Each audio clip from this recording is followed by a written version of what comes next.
ఎంచి మేలు ఎంచు ఇది ఒక సామెత మాత్రమే.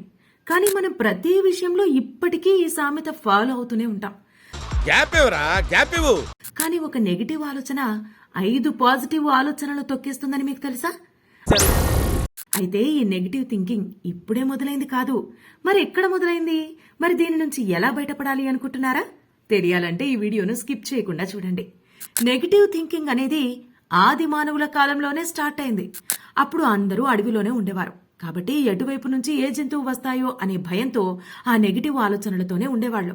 కానీ ఇప్పుడు కాలం మారింది, టెక్నాలజీ మారింది, ఎంతో అడ్వాన్స్డ్ యుగంలో ఉన్నాం. మరెందుకు మైండ్ ఇలా నెగిటివ్ మైండ్స్ తో నింపుకోవాలి?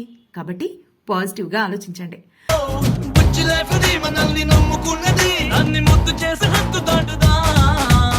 ఫర్ ఎగ్జాంపుల్, ఒక ఇంటర్వ్యూకి వెళ్ళినప్పుడు ఆ జాబ్ మనకు వస్తుందా రాదా అని ఆలోచిస్తాం. అందులో ఎక్కువ శాతం రాదేమో అనే ఆలోచనతోనే ఉంటాం. ఇది పోయినట్టే. కానీ అలాంటి థింకింగ్ వద్దు. ఇక ఈ వీడియో చూస్తున్న ప్రతి ఒక్కరూ ఇక నుంచి నెగిటివ్ ఆలోచనలను వదిలేయండి. ఒకవేళ నెగిటివ్ ఆలోచనలు వచ్చిన వాటిని కేవలం మీ ప్రోగ్రామ్ లో ఎర్రర్ లాగానే చూడండి. అప్పుడు 100% మీరు అనుకున్న పనులు జరిగిపోతాయి. సార్, 100 అడుగుల్లో నీరు పడుతుందంటే 99 అడుగుల వరకు తవ్వాపేసేవాడిని ఏమంటారు? మీ విజ్ఞతగా వదిలేస్తున్నాను. ఈ ఒక్క అడుగు 100 అడుగులతో సమానం సార్.